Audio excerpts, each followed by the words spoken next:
only, yeah, like toilet paper is our go-to. I love getting my hair cut, especially when there's a scalp massage involved.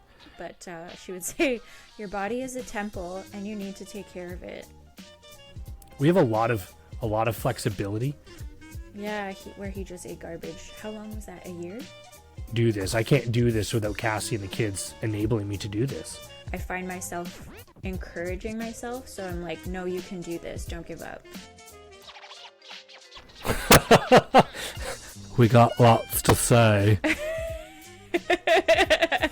I love my husband so much and my son. I had a baby. Her name is Isla. I want to see the baby. I've definitely had multiple drinks on multiple episodes. Loosen up. It's a podcast. We're here to have fun, so enjoy yourself. Yeah. I've never heard anyone shorten the word episode before. Oh. I thought it's been done. So, welcome. Everyone. Thank you all Everyone. for joining us. I know we're late, but hey, that's life. Get over it. Yeah. Yeah. We're okay with it. this You should be week's okay with been- it too. This week's been a crunch. Mm-hmm. Have barely replied to text messages, if that gives you any indication So busy. Yeah. what this Wow. week's been. I mean, I can't think of any other way to enjoy life than by being just mentally and physically exhausted throughout. Totally. So I was the last 3 weeks have been pretty busy for me. I did a couple nights in Ottawa and then a week here and then pretty much the whole week. I came back, I left Monday, came back yesterday from London, Ontario. I went to General Dynamics Land Systems. They make a lot of our armored vehicles. Okay. So I was there for a work trip. It's interesting. London's a bit of a scary city. It's feisty. A lot of drug problems, a lot of homeless problems. Mm-hmm. And it's a little scary. I was walking around on my own. I don't know, it was like 7 or 8 at night by the time I got settled in when we got there. Sure. And there's just a lot going on that's enough to kind of make you look sideways, just to kind of out in the streets. Yeah. Oh. And I mean, there's good coming of it. Our hotel was in between. It was like the hotel and then a park. Mm. And then on the other side of the hotel was an extended stay. It's called London Extended Stay. Okay. So it seemed to be some sort of like longer term but cheaper housing options, sort of like apartments. And sometimes motels as a business will kind of convert to that extended stay model. Oh, okay. Where they can get kind of like guaranteed income. Right. That makes sense. So it's like a win-win for everyone. Hotel rather than like a motel. It was just okay. It took up less space, but it went higher. It was more vertical. Gotcha. But they just converted that into. There's a better term for it. I want to say like low income or whatever, but it's yes, low income housing. It's not even that. That's It's the term. It's what do you call it?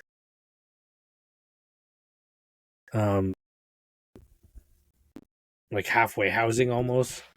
Okay, where people are kind of not in recovery, but like maybe going through a program or something like that. Or in recovery. Gaining assistance. Yeah. There you go. I'm trying to figure out what they're assisted actually calling living. It. Not quite assist. I actually don't know. I want to say no, but I have no idea. Oh, okay. Oh, here we go. You didn't go in and like ask questions at the front desk and be like, "What is this place?" New apartments opening for homeless people with complex health needs. Supportive housing units. 25 of them in this building, which seems like a lot. And they look just like little hotel rooms and stuff like that. Yeah. And it's so that people, when they leave the hospital, have a safe place to go. And hopefully a place that's like harboring positive behavior. It's difficult, right? Because that's what you'd want to see. Yeah. Give them an opportunity to not go back to the place they were hurt in order to heal. Yeah. But it's one of those weird things. I remember watching the movie, I think it was called Paycheck back in the day with, Okay. what's his name? Ben Affleck. Are And you Googling it? yeah, there was Paycheck. Reverse engineer. So they're trying to prevent problems from happening in the world, right? So they get this tip that there's going to be a huge outbreak of something, COVID. or they need to protect people, so they like quarantine everyone in the same location. And because of that, sickness spreads so fast, and a lot of people die because of it. So I mean, the point of the movie there was, sometimes you think doing the right thing leads to good things, but sometimes It there's leads to unforeseen not good consequences. things. Yeah.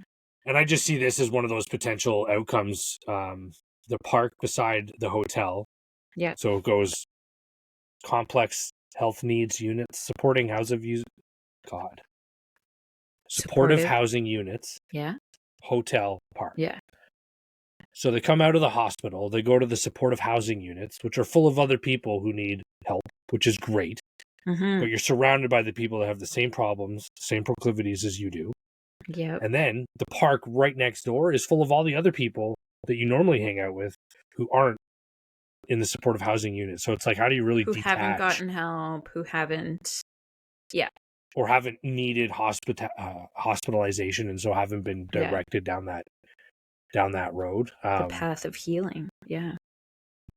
But I mean, at the end of the day, my heart breaks for them because It's a vicious cycle. They're people, and I don't want to see anyone suffering like that. And, yeah, of course. it's hard not to judge sometimes, but I'm convinced that the person you're interacting with is not who they are. Right. It's just the outcome of all the things that they've done, and I mean, they are now kind of thing. But behind all that, behind the hurt, behind the pain, there's hopefully someone who you wouldn't mind having a conversation with. But genuinely, yeah, I agree. And like you said, they're all people. I've gotten this. I don't know what to call it. Like you feel for them, right? Because you recognize that they're a person. Yeah, I don't like saying the word pity. Totally. Because it feels arrogant. Pity would suggest that we're above them in some way. Exactly, yeah. And I always choose like empathy or something. I don't know if that's the right word. Yes, empathic would be the right term. Because we don't know their story. No idea what's happened to this person. Who knows? They might have had a thriving business or a family, and they were doing just fine, and then maybe they lost their job, and then things kind of snowballed out of control. The wife leaves, takes the kids, moves thousands of kilometers away for her own career options, or vice versa. Like perhaps a woman is in a situation that is not safe or healthy, and she's looking to better the lives of her children. And I mean, there's all varieties of stories in between the ones that I've just described. Like there's we'll call it a spectrum, if you will, of different lives that people are living, and we don't know them. So how are we? Yeah, why would I judge somebody for having a life like, and if they were born into poverty and grew up in it and didn't know or see anything else, as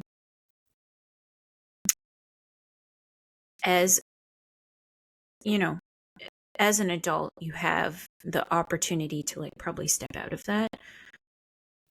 But if you're still like a fairly young person, you haven't like really seen the world outside of the world you live in. Yeah.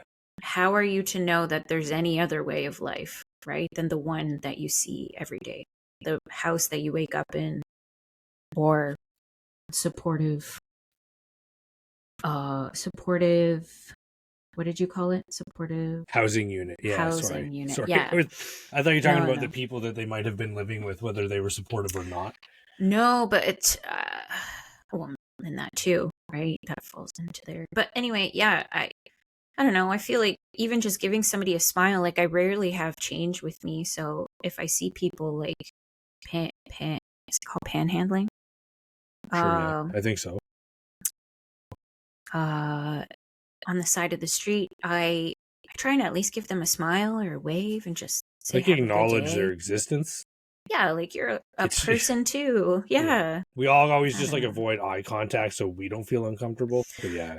Right. And I think part of that is like you're trying to protect them. You're like, oh, I don't want you to feel bad looking at me in my car or whatever. And I don't know. I think people are able to recognize their situation is not ideal, but that's the best that they can do in that moment. So there's an unfortunate, I think, overlap here too. There's always people in a group that make that group look bad. Totally. Yeah. And like, there's motorcycles, for example. A lot of motorcyclists get a bad rap for one or two people that are generally who like to crack the throttle or just like assholes on the road or whatever. Yeah. But like, there are those panhandlers that aren't homeless. Totally. They just go out there and they collect money. Yep. Playing on people's pity. And it makes it really difficult for the other people who are really struggling. And they have the last vestiges of pride and dignity that they're holding on to that are preventing them from trying to go out and ask for help. And they don't want to, they can't get past that and then try to compete against these people who've cornered the market. I don't know that it's as big a problem in Canada, but I know it happens a lot in the States. Okay. I think in this part of Canada anyway, we have the weather to contend with if you're homeless. So a lot of people kind of migrate to warmer climates. I know Vancouver has a huge homelessness problem. And I know Vancouver Island, all over, has that same sort of issue because the weather's so much more temperate. And so you're not like having to live in -20 for weeks on end, right? Yeah. In a tent. Or hoping a church will open up overnight. Yeah. Not to say that there are no homeless people here in the winters. It just, yeah, harder for them to make it homeless. Make it as a homeless person, I guess. Totally. Yeah. So yeah, long story short. You were in London. I'm exhausted. Okay. Yeah, it was a long couple of weeks, and then I found out yesterday. So I live in Kingston. Yep. But I work for a unit in Ottawa. Yes. And since COVID or around the COVID timeframe, they've been allowing people to work remotely in many instances. And it was a pressure valve. It was great for the Army to be able to let people work where they needed to work for a lot of different reasons. But now they're slowly, or not so slowly, trying to go back to the way business used to be handled, which is you live and work in the place that you work. And so I put in my remote work request a while ago, and it finally came back as not supported. Uh-oh. And like, we're normally people who are getting posted know months and months ago that they're going to get posted out of that unit. Okay. So now I'm going to get, I don't know what is going to happen. Okay. My best assumption is that I'll get posted on base in Kingston. Okay. Because right now it's late in the game. They don't have any money. All the posting money would have been spent already. Yeah. All those posting messages would have been cut. So I don't think they're going to move us physically back to, say, Petawawa or try to move us to Ottawa. They could try to post me to Ottawa on imposed restriction, which means... What does that mean? Yeah. I would go work in Ottawa during the week, and the kids and Cassie would stay here. which to me is a non-starter. That's not an option. I would sooner get out of the army than do that. Right. And like, let's find another Mm-hmm. option for this. Yeah. So what it really boils down to is where on base are there openings for an armored major to go work? Okay. And that's what the career manager is going to be looking into. But yeah, it's been a stressful couple of days. Yikes! Yeah. Working in London and fearing for my life, and then finding out I'm not allowed to go to work anymore at the place I'm working, and it's unfortunate because I know it's not my unit that is imposing this change. Okay. Do you know what is imposing? It's just an army policy, right? It's coming down. Okay. Just like, hey, guys, we got to get back on track. We got to get back to the way we've been doing business. And I don't blame them for making that decision. I think the execution sucks. Yeah. Like, if this was what you intended to do, well, we needed to have this conversation a year ago. Yeah. So that I could talk to my chain of command in Petawawa. Yeah. I could talk to my career manager. They could start to figure things out, or I could plan with my family even. But no, they just came back and impacts quite a large change for such a group. Yeah. And I mean, at the larger, like from a larger picture point of view, there's this general who is trying to align the way we're organized with the policy. And there's like this one unit, there's 5 or 6 holdouts, me being one of them. And what does holdouts mean? Like, we're not aligned with the policy because we work remotely. Okay. I see. So instead of, I don't know, it's a resource to task kind of an issue, right? Gotcha. Is this general going to spend a lot of their time trying to manage this situation, or not even manage it, but just following it while other people are managing it for them? Yeah. Just for 5 people? No. He's going to say, let's just end it. Let's get this over with and let's move. And I mean, from like a efficiency standpoint. Yeah, I understand. Yeah. We're not a wartime army right now. We're a peacetime army. Yeah. And that means things. There's this great scene at the end of The Godfather. Okay. Where I believe it's Robert Duvall. He's the consigliere for the Don. Okay. I can't even remember his name right now. I'm gonna make you an offer you can't refuse. This guy, okay, the Godfather, like the mob boss or whatever. And at this point in the game, Al Pacino is taken over.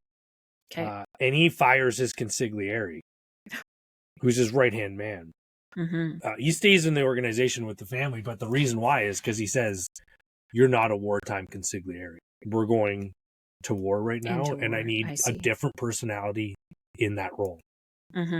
And so when you're a peacetime army, you can afford a wide range of personalities, a wide range of people who are effective at getting a job done. But they might not be effective in a lot of other adjacent categories that are important to getting that job done. Maybe they're not good at relationships with other people. Maybe they're terrible social skills. Fully invested even in the institution, you know what I mean? They might not give a fuck. There's a lot of different consequences to being a peacetime army, but it generally means that things aren't as, or it can mean things aren't as considered or taken as seriously because we have the latitude for it to not be as problematic. Right? I don't know. And I really feel like that's a contributing factor to this whole situation. Not to suggest that the general's not the right person or whatever, but it seems odd to me that there is no pressure. There is no demand for this to happen immediately. There's no, other than to get this thing off your checklist. Okay. And now, like, get people back to work is on the checklist. Yeah. And it's not, it's as if to say I'm not at work. Like I work every day. Yes. Like, there's really no harm. And what really bugs me the most about this is it demonstrates our lack of innovation as an organization. Yeah. And I'm being critical here. What are you doing to improve? Well, that's it. We're not Modernize. identifying what works Stay and with what the doesn't times. and fighting for those things. We're holding on to how we used to do business because it worked for some people then. Do you know what I mean? But the whole game, the whole field has changed. Well, that's right? it. Like Yeah. those Playing memes field. were flying around about, especially in like the private sector, Okay. private business. Like we need to go back to work because we have a culture, and it shows a picture of the cubicles, and it's like our culture. Our culture, You know what I yeah. mean? It's not. Yeah, nobody's thriving by working in a cubicle, I can tell you that. And I Do think you there's just. Sorry, go ahead. do you remember doing that like take your kid to work day? Was that in grade 9 or 10? I can't remember. I never went in for that. I know Martin did. Okay. He went in with Dad for one of those days. It was pretty cool from his point of view, I guess. But yeah, I Yeah. do remember. I remember going in to my mom's office and I was like, my soul died a little bit that day. Mm-hmm. And I'm certain that I'm not the only person who feels that way. I'm like, we're lining up in the cafeteria with a tray, like little robots, and just bang, bang, bang, bang, put food on my tray. Red ants Go marching pay. into the night. Yeah, and that's just the part where we were eating lunch, which is supposed to be like the most recreational part of your day. Yeah. And I'm like, I cannot do this. I cannot. And a lot of people call it like the golden handcuffs when you get into like a great job that pays well, that has all the benefits, that has all the extras, the vacation time, the et cetera, the whatever pension plan. I don't know. I couldn't get on board. I was like, ugh, I can't. So yeah, the culture of working in an office is lost on me for sure. I've been more and more opposed to that idea of trading your life for a 9 to 5. Mm-hmm. Like everyone is first and foremost in this world focused on your job. Yeah. Everyone you ask someone, you meet identity. someone, what do you do? That what you do is who you are now, not two separate things. Yes. You know what I mean? And then if you aren't what you do, then you're disloyal or you don't buy into it, or there's a lot of different ways you can be viewed negatively because, like I mentioned earlier, maybe some people are just doing it for a paycheck, and that's fine if you're doing your job okay. Yeah, I mean, like at some point, bills have to get paid, food has to get put on the table. I mean, there was like a basic needs, right? Was it Dave Chappelle did a skit on getting a job or something like that? It's like, why do you want to work here? Bitch, I need money. That's all it is. Like we're making an arrangement here. I'm trading my life to do this job for you, and you're paying me. You're buying my time. I'm not getting paid to do the work. You're paying me to give you my time. Mm-hmm. And then they think they can, talk to you like you're an asshole. Like hierarchies bug me. I don't care who you are. Yeah. Like there's and you're in the biggest hierarchy possibly ever in the military. And generally it's pretty good. I don't know about for other folks in the military, but my experience has been fairly neutral in that regard. Most of my interactions with higher ups have been fine. And in most cases, like they're not really paying any attention to you at all. Mm-hmm. But I do know that there are instances where just by virtue of a power dynamic, someone thinks they can talk to you like you're a certain way. Dirt. And I mean, that just gets my blood boiling. I'm like, you piece of shit. You don't even... We're all people here. We're all humans. And don't pretend. Mm-hmm. Because we all work on the same team and we're driving for the same goals that we have a culture, that we're a family. You know what I mean? You don't give two fucks about me. You ain't Michael Scott. I'm not your family. There's a couple of TikTok accounts that I've seen where these guys are reading text conversations that have been sent to them. By who? From their followers. Oh, okay. but these people would have interactions with their bosses or their supervisors, and it would just be completely inappropriate. And they send these messages to these guys who would then discuss them on social media. Can they not share that with HR? Well, I mean, in some instances, like it has already gone to HR and they've left the company. Oh, okay. And it's the HR contribution is we'll try to fix this, or like we'll do whatever we can. But the overwhelming theme in those instances is, why didn't you already do something? Yes, why you've wasn't allowed this this to addressed happen? sooner? Other complaints have been filed, but you've not followed up. You've done nothing to prevent this individual. And I know in the Army we're big on this. If you do good work, you can get away with a lot of stuff.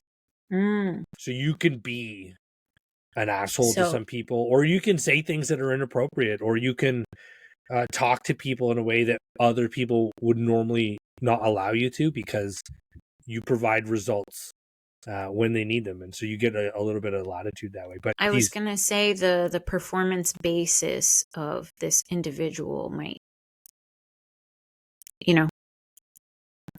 what is that expression? Like, lean the cards in their favor or whatever. Stack the deck. Stack the deck a little bit for them. Yeah.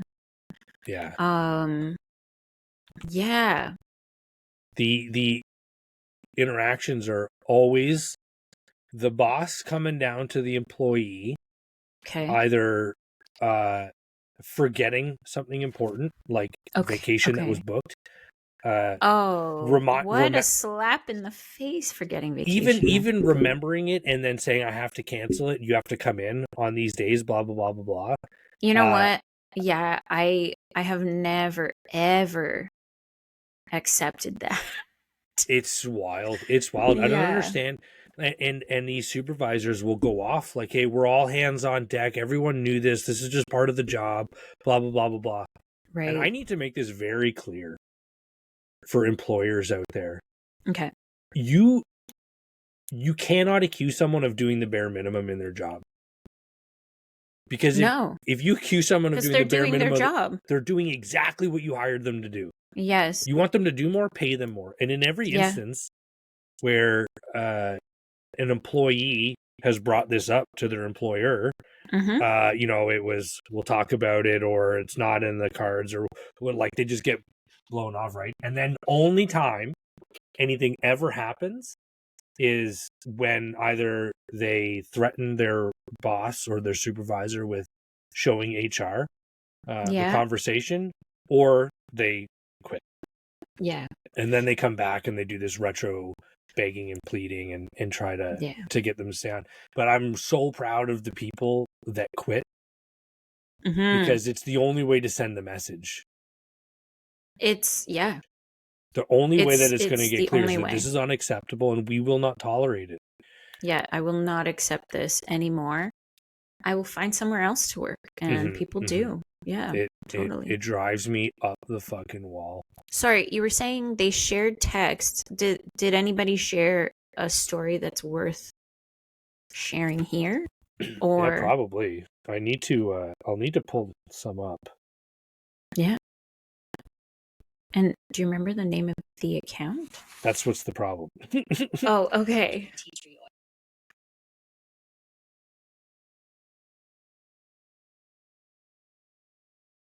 Our dog is just upstairs. One of these groaning. Old dog sounds.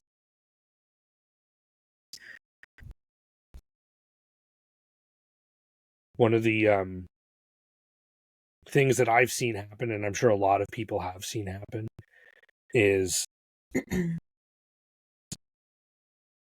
bad work or bad workers being tolerated by the bosses. Yes. And then all the other workers who are, good workers see this being tolerated. Yes. And it's toxic. It creates resentment. I feel this way. I know this feeling. Yeah. I've been feeling it, trying not to get resentful about it, because ultimately it's out of my control. You know what I mean? Yeah. But it is one of those things that will slowly grate over time. Any individual, not just me.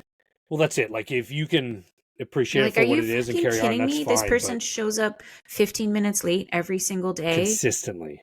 Yeah, all the time. They leave early. They don't do their work. They're always passing shit off. They're not completing the task that they're assigned or whatever it might be. Yeah, it does. Yeah, it's fucking frustrating, bro.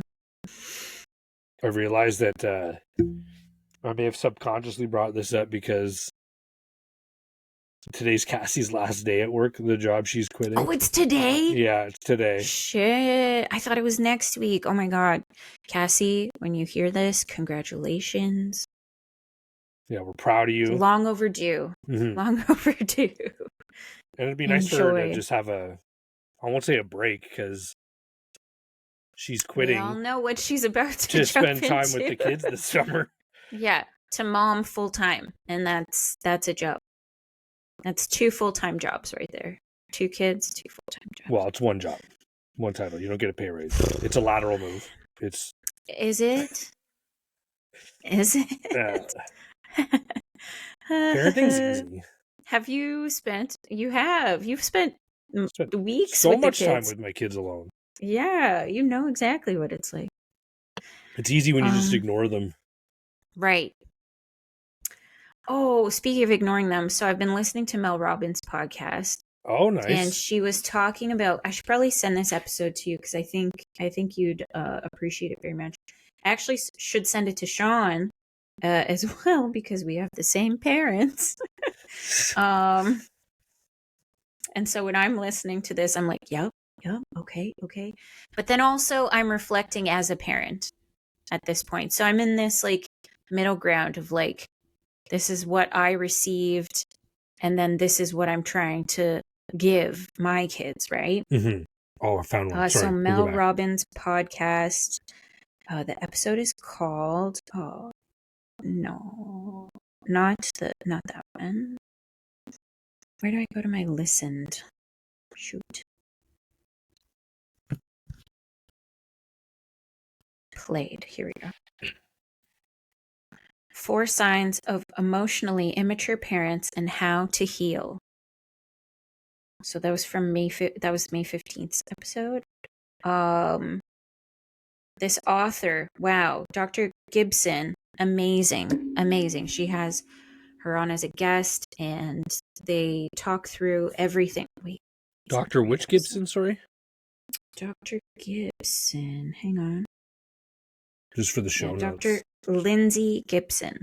Is that D-S-E-Y or S-A-Y? Landsay. L-A-N? Sorry, Lindsay. Did I say H? Gibson? Gibson. Okay, thank you. Sorry for the interruption. So that's it's here the name to assure you. Oh, I'm just going to read her little notes on the episode. You're not imagining it. You're not too sensitive. You're not overreacting. And you're not alone. There's more, like setting boundaries. 4 signs you had an emotionally immature parent. She kind of breaks it down into 4 types of emotionally immature parents.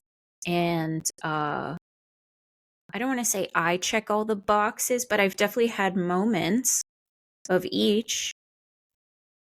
But I think a big part of it is like recognizing it, checking yourself, and like helping. But the reason I brought it up, what were we just saying? Let them. Or ignore them. I don't know. Cassie's not working, spending the summer with the kids. 2 full-time jobs. 2 full-time jobs. And then you were saying, I've been with the kids. I know what they're like. I just ignore them. That's one of the types, is a parent that, and I don't think you do this, but a parent that ignores their kids all the time. Like that's just, it's the why did you even have me? Yeah. Parent. I'd rather not. Yeah. Mm-hmm. You know, the stereotype that she describes is the dad that comes home from work, doesn't even care. Like the daughter runs to him and is like, dad, so excited, completely bypasses her, just sits down, starts reading his paper, gives 0 fucks. And then the girl just like feels obviously just snubbed. She feels pointless. Like this is the person that's like, supposed to love me. This Yeah, means now no my one's parent. going to love me. And so that's where you come up with daddy issues and shit like that. But Yeah. anyways, it's a really good episode. I will say that. Pro tip, worth a listen. Put that in the rotation for sure. Yeah. I want to circle back. So this guy's name is Chris Donnelly. Okay. And he's one of the ones that I follow who does this HR stuff. So I'm just going to see if you can hear this, okay? Sick enough to not come in, but well enough to do some quick. I hear you are sick again. Sick enough to not come in, but well enough to do some work. It's going to be a good one. Hi, Mark. Yes, as I said to HR, I am feeling terrible. I have a terrible headache and a bad cold, so I can email and do some work from home, but coming in would be very difficult and not good for everyone else. Fair enough. Sounds lovely. I wish I could work from home. I'm going to get you in this afternoon. Mark, I'm very sorry. I'm really ill and I won't make it in. You were saying if I come round to yours right now, you'd be sick and not just relaxing. Please don't come round to mine. Actually, I quit. Sally, I'm joking. It's a joke. Of course, it's not a problem at all. Take all the time you need. I shouldn't have to have an aggressive text argument with you when I'm sick. No, please just send me my check. I mean, that is ridiculous. When you are legitimately sick, like you have a cold, you're at home, you're infectious. So that's a pretty tame example. How dare the boss be like, so if I come to your house, yeah, come over. Come on. Come get sick. And here's what do you the thing, want? too. I feel like... But as if he's even suggesting that he would do... Yeah, anyway. Or even just calling them out for being sick. I feel like a lot of these people are predatory. Yeah. In the sense that they expect no one to tell anyone else about what's going on. They think they're just going to get away with talking to people like this. Ah, okay. And it's like, I'll expect you in this afternoon. Like, who the fuck are you? I don't care if you're the fucking Queen of England. You can have zero expectations about what I'm going to do. Yeah, I will not be. Like, God, it drives me so insane. Predatory is a very interesting word. These are the kinds of people that word. Exist to make themselves look good only. So they'll trample all over their employees. There was a great example of one where she questioned him about the credit she was getting for the work she was doing for this big project and presentation. Okay. So he was using all of her products to brief his bosses. Okay. And she was getting none of the credit, and he was mostly blowing it off and ignoring it. And anyway, it's like... And saying like, yeah, whatever. They know that you're doing a lot of the work. They, whatever, like just blowing smoke up her ass kind of thing. But there's a huge difference between being told, I let them know that you did some of this work, and being in front of those people, delivering the work yourself. Yeah. Or being acknowledged by them directly. Yeah, why wasn't she there? It's because this guy is a fucking credit hog. Everyone serves him so that he can serve his masters and look good to them. It's just like a huge perverted fucking struggle. We've been so conditioned to want money and status and success. Yeah. That people are willing to go to these extreme lengths to trample others. To achieve. Like, it's crazy. I don't even I don't know why you like a job that much. That you're willing to sacrifice others for it. Like, it's Where crazy. is our sanity even? I think work in is all so of this? overrated. And that's not because I fucking got ADHD and the effort alone paralyzes me. No, I really, I know a lot of people probably give me shit for this, but like, I really admire a lot of the European countries that have like a reduced work week, that have a much better work-life balance. I'm not there, so I can't speak firsthand, obviously, but I would really like to believe that what they're saying is true, that they have overall like much lower depression rates, anxiety, and all of the things that go with pouring your life out to an organization, instead of pouring your life out to live your life and enjoy your loved ones and friends and family, or even simply yourself. That too. Enjoy your own company, but you can't because your brain will wander to, did I meet this deadline? Did I do not? Well, it goes on. What did I forget? Let me check my calendar. Yeah. There's a book I want to talk about, and I'm going to talk about it real quick, but then I have a question for you afterward. There's this really great book called Bullshit Jobs. Okay. And I think Bullshit it's jobs. among one of my recommended books that I think people should read. It is by David Graeber. Graeber. Graeber. Graeber by the... Graeber, hardly know her. That was even Sorry. better. That was perfect. The rise of meaningless, unfulfilling jobs and their consequences. Oh my Does your God, job right? make a meaningful contribution to the world? In the spring of 2013, David Graeber asked this question in a playful, provocative essay titled "On the Phenomenon of Bullshit Jobs." It went viral. After 1 million online views in 17 different languages, people all over the world are still debating the answer. There are millions of people, HR consultants, communication coordinators, telemarketing researchers, corporate lawyers, whose jobs are useless, and tragically, they know it. These people are caught in bullshit jobs. Graeber explores one of society's most vexing and deeply felt concerns, indicting, among other villains, a particular strain of finance capitalism that betrays ideals shared by thinkers ranging from Keynes to Lincoln. This is interesting. Bullshit jobs gives individuals, corporations, and societies permission to undergo a shift in values, placing creative and caring work at the center of our culture. This book is for everyone who wants to turn their vocation back into an avocation. Don't ask me the differences between those two words. But the litmus test for if your job is a bullshit job or not is if this job ceased to exist, would the world notice? So, bus driver, you would notice. Yeah. Not a bullshit job. Teacher, you would notice. Not a bullshit job. Garbage man, you would notice. Oh, you would not notice. A bullshit job. Do you remember when they went on strike in France last summer? Oh, yeah. Was it last summer? Yeah, within the last couple summer. of years. Yeah. Oh my God. Can you? Oh, the trash stench. everywhere. It just felt like the Renaissance again. Totally. Just garbage everywhere. But if you read the book, military person, not bullshit job. Asterisk. It's not because you wear the uniform that your job is required or necessary. Okay. There is depends on position. And it depends on your organizational structure too. I think there are a lot of organizations in a lot of armies. Think of Doge, right? Going through and Doge. You know what I mean? Like there's a lot of positions and jobs that are made but don't really do it's anything. Filling a void. Or you know, there's a lot of different ways these jobs come about, even in the military. They were created for one purpose decades ago, and they fulfilled that task, but they were never decommissioned as a unit or an organization within the forces. Or they got absorbed somehow in another place. Yeah. Or we stopped having that requirement. Yeah. Or the requirement was never fully understood or whatever, but I think of nurses in schools. There used to be a nurse. Yeah. In school. You could go see the nurse.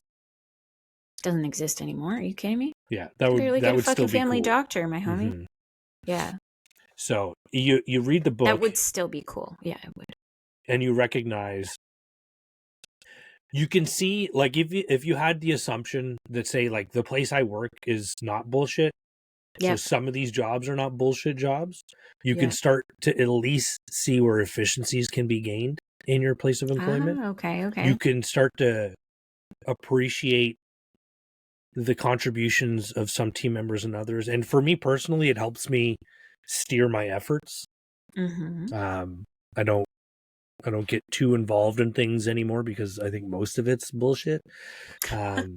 It's a little bit bullshit. But in the past, I would have been a lot more vocal about a lot more things because I just assumed everything was necessary and required. If you told me this organization existed, I assumed it was to do good work. But I bring this up because I would be happy to see someone read this book and be like, man, I got to make a change, or I got to get out of here, or I got to talk to my bosses because we need to do something. It's about appreciating that. And this is coming back to the question I wanted to ask you. You know, we don't live to work. we work to live, which I think is still inappropriate. Yeah, we work so that we can collect a pension and enjoy our retirement. Well, and it's necessary. As a society, I don't think everybody is doing this, but yeah. We work so that we can feed ourselves and clothe ourselves and house ourselves. Yep. And for that reason, well, maybe not for that reason. It just, to me, it makes it a lot more distinctive that you aren't your work and your work is not that important. Right. Don't give up who you are. Don't become this insane fucking asshole just because your work demands it of you, right? Maybe you don't need to work that way and you can still find fulfillment. But my question to you is, what does work-life balance look like? What does it mean? Oh, geez. And, you know, we talk about it a lot, but to me specifically, well, and it's important because your understanding of work-life balance and your boss's understanding of work-life balance, might be different. And if that's different and you guys don't talk about it, then you'll never achieve it. Right.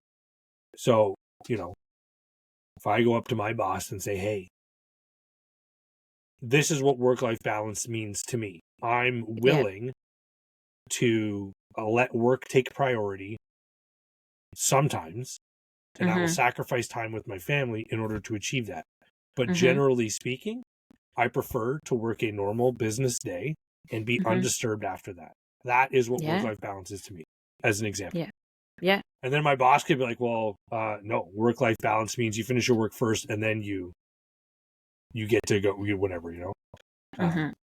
So that's why questions during job interviews, like, you can ask what the culture is like at a place. Yeah. And that's what you think you're getting. The answer for. Exactly. Thank you. Yeah. But what you're actually getting is just their stupid website fucking values and shit like that. But what you really want to ask is not what your culture is like. What are your expectations of your employers in a workday? What happens when something comes up and, you know, they can't reach my wife, but my kid's sick and needs to be taken out of school? Am I permitted to do so? Yeah. Those kinds of things, right? That's the stuff you want to find out from your job before you could, you know, sign a 25-year fucking contract. Totally. To work for the army. Which anyway, I think... Sorry. Back to the question. I think, like, your situation is specific... To the military. Like, yes. So, like, a 25-year contract is not the norm. No. Anymore. No. It was, I think, at one time, you would go work for a company for your entire career and you could work up the ranks if you wanted and like build up knowledge and whatever. But, you know, the most recent thing I heard is that the longest anybody stays in a job now is like 3 years. Like, it's considered a long amount of time. I remember when I don't want to say when I entered the workforce, but when I started working somewhere for 3 years was a extremely short amount of, like, almost don't put it on your resume short amount. You know, like, I remember being counseled, if you worked somewhere for a year or less, like, don't put it on your resume. Like, it won't look good. But that's just not the case, I don't think, anymore. I think like 3 to 6 years is an average amount of time to work somewhere. And anybody can correct me if I'm wrong about this, but it's just kind of in the reading that I do, what I have read in articles and news and whatnot. What was I going to say? Oh, work-life balance. I don't know. I think I might have it. It's not perfect, but I work part-time. So I think I'm able to like achieve a lot of the life part in between my work because, you know, I work 2 hours and a bit in the morning and then 2 hours and a bit in the afternoon. So, and my boss isn't calling me on weekends. I know some people do get called on weekends. If some of the charters and things like that are in a pickle.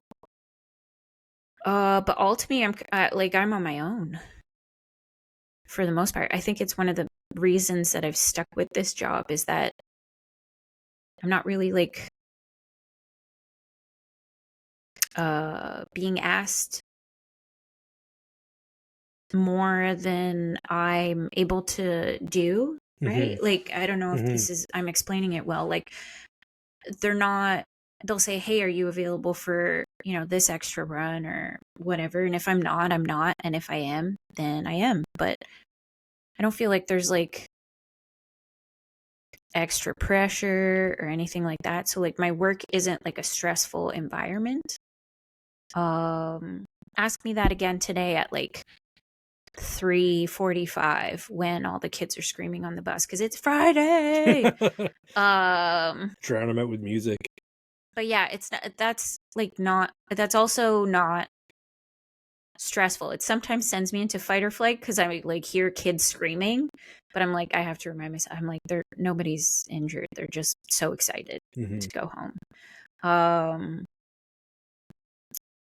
But what was I getting at with this? Yeah, I feel like my work-life balance is honestly actually good, but I can't live off of it. I can't be the sole income earner in my household at this rate, so it's but let's say it's supplementary. And that's fine. It's nothing to do with what the job is, but what would you call work-life balance? Is it the ability, the ability to whatever, you know what I mean? I think in my mind, I always understood that hey, these are the requirements for the job. I see. No ifs, ands, or buts. Yes. But you get, like you said earlier in the show, the app. The app. Oh fuck, I forgot it already. About the work-life balance? No, it was even talking about that? Something simpler. Oh wow, that is totally gone. It's gone. This is wild. Anyway, all right, back to you. Yeah.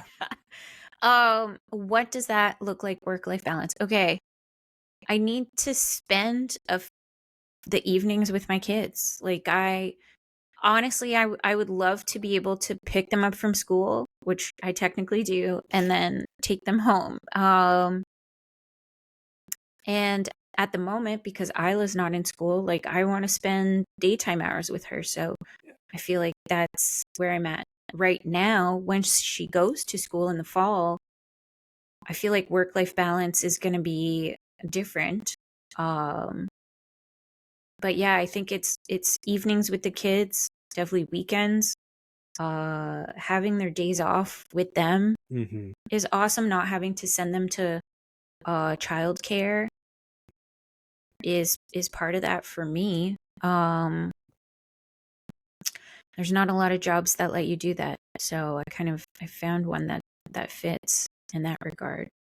And then I also in our particular life, I feel like work-life balance also means I want to be able to see Jordan when he works afternoons.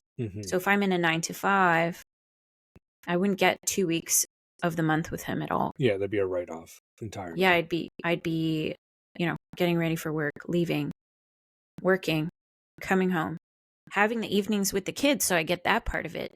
But then I don't see Jordan for more or less 2 weeks. So I don't know, this one right now it fits, and I think that's kind of why I'm staying here or in this job in particular right now. Obviously it's not a perfect job, would I change some of the things? Sure. But because it checks off all those boxes, it works, right? Well, I mean, yeah. The reality too is there's all of these discussions are predicated on the people that you're surrounded by when you're doing your job, like the children or the people you work with, the other bus drivers or, Jordan, the other production or maintenance managers or whatever. I always forget his job.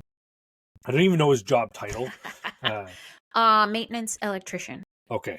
And then, for me, there's an insane amount of people I could be expected to work with on a daily basis. So many times I'm trying to find the right point of contact for something to do. And as soon as I reach out to that individual, I almost feel like I'm opening a door to a portal where I don't know what it's going to be like working with them or just interacting with them at all. Yeah. And it makes it a little The scary. mystery. Mm-hmm. Yeah. And so I'm always a little hesitant when I start talking to new people because I'm not quite sure how they operate or what their expectations are. Yeah. But yeah, work-life balance is really tricky because it's not just about your relationship with the employer. It's about your relationship with the employer's relationship with their work, how they view things, how fucking culture is important. We all got to come back. Like that kind of bullshit to me says a lot about who you are. You're just fucking singing off the sheet of music you were given. But well, yeah, and I think a lot of it is indoctrinated in like an older way of life overall. I agree, 100%. Do people perform better at work? I'm not sure. I think it'd be curious to look at stats. I know some people do, or maybe that's not a fair way to say it. Because what you're saying is like physically at that work location. Yeah, are they performing more? Mm-hmm. But I'm not sure. Do people perform better? One thing is certain. Not all people perform the same way in the same work environment. 100%. So allowing people to work in environments that are more conducive to them as individuals would logically produce better work. Logically, yeah. Right? Yeah. Or find what works for them. Have maybe a hybridized model. I know my mom is kind of in a hybridized sort of workplace model right now. She works from home 3 days a week, and then 2 days a week she's in the office. And then so she's in like Wednesday, Thursday, and then there's like group A, we'll call them, goes in Monday, Tuesday. And then group swaps, B, she does Wednesday, Thursday. And then just because of the way her job is, like it's like the planning department for like permits and all the construction that happens in the city. So she, when she's not doing the admin, we'll call it admin part of her job, she's physically on the phone collecting payments for like permit for this, roadway thing for that, talking to people about what you are and not allowed to do, and all just like doling out all the rules for everything. Right. And so in construction, most people aren't working afternoon on Friday. So it's quiet and they get to catch up on all their stuff that they've probably fallen behind on during the week. Phones ringing less. Yeah, Fridays are quiet. So I don't think they have anybody in the office on Fridays, but she said it's worked really well. She's like, I can't ever see myself going back full time, like 5 days a week. She's like, forget it, especially because she's so close to retiring. And I think maybe going in 2 days a week is the accountability people need to be like, hey, I'm here, I'm doing my work, like, don't you worry, you know what I mean? But she said the part that is tough is being in a sort of because they have physically changed the layout of the office, so she doesn't have like her own desk anymore. It's like a shared space. So the Monday, Tuesday people come in, and then she comes in on Wednesday, Thursday, and it's shared. So she doesn't have her own. Anyway, so she was like, I think this is where they could improve. It's just to give people as much. She's like, as much as people hate their effing cubicles, it's your own. It's your domain. Like, you can be a little bit. It's your space. Yeah. Kids' pictures or whatever, and be like, okay. Yeah. I picture like a layout like the office though, where there aren't cubicles. They're just desks. Open space. Little desk clumps and stuff like that. Like, that would be, in my mind, way more conducive. But it's tricky, right? Because then you don't know what you're going to be exposed to, who you're going to be exposed to. At least the cubicle, if there are people you don't like, you can hide. You can, you know what I mean? It's just tricky. Oh, don't talk to me. This person is going to vampire. Fucking Brian's coming. Yeah, like energy vampire me for the next hour, and I just can't even. Yeah. Yeah, it's unavoidable. I mean, they have offices where there's a um open, we'll say like open desk areas, Mm-hmm. and then closed cubicles. So like if you feel like you're not getting your work done in the open space, you can move over to the cubicle, you know what I mean? Not to say we're going to start giving people 2 desks, but Everyone would start hogging the closed spaces and then calling them offices instead of work. Come to my office. right. It's a Yeah. conference room. Yeah, I wonder if you could like set it up so that you would borrow maybe an hour or 2 of that closed airspace. Sign up sheet. Yeah, I think that. And then, oh, so and so's been using it for more than their allotted time this week. Yeah. You know that would happen. That's too. why I like work from home, because you don't have to deal with that nonsense. Yes. Yeah. If the microwave's dirty, it's my own fucking fault. Yes. And I will clean it up, not leaving Yes. a note and then just passive aggression all Clean over the place. the microwave. Yeah. Somebody Oh my has God. to do it. The passive aggressiveness of the office. Like, can we just be adults and like take care of shit and not bitch? Won't happen. Won't happen. Yeah. I think maybe it's just all in human nature too. I start wondering that sometimes. It's only human natural. Human natural. Oh boy. Yeah. I mean, that's all I've got. Oh, I was gonna say, it's that time of year where we get ants in our kitchen. Yeah. Oh my God, shoot me. I like super cleaned the kitchen last night. Like I took everything that was food, put it in the fridge or put it in the cupboards. I like scrubbed the counters. I sprayed bug spray in the like cracks of the window trim because that's where they're getting in. Drives me fucking crazy. I can't stand it. I can't stand it. There's like 2 ants crawling around. I'm like, my house is infested. Call the fucking pest control. Man. Like, that's why I let the so spiders gross. go. Yeah, and then I see this spider moseying along, and I'm like, do your fucking job. What do you, what? You don't pay room and board because we have a fucking arrangement, okay? Yeah, I'm like, I don't let you live just so that I can have 1,000 ants climbing into the house. Like, please go do your job. Please. My line in the sand for the spiders was if the kids notice them. Oh, okay. But you have to kill the ones the kids are convincing them. Like most of the time, you're like, "Hey, do you want flies and stuff around the house?" Yeah. No? Better let the spider cook. Like he's got a job to do. He keeps all these things at bay, and then eventually they get too big, and you got to get rid of them.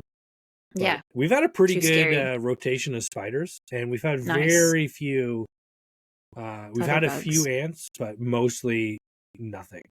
And I will stand by that. I have no problem letting some of these spiders live in the house visibly, because I know there's the ones you can't see. Yeah. Because they're fucking helping me out, man. Why would I put poison out when I got a spider who's going to fucking eat it for free, you know? I don't know. Yeah. Anyway, that's probably let nature run its course. Let nature run its course. All right. Thanks, friend. Thank you. And thanks everyone for listening. And we'll see you again next week. Next time. Yeah. Toodles.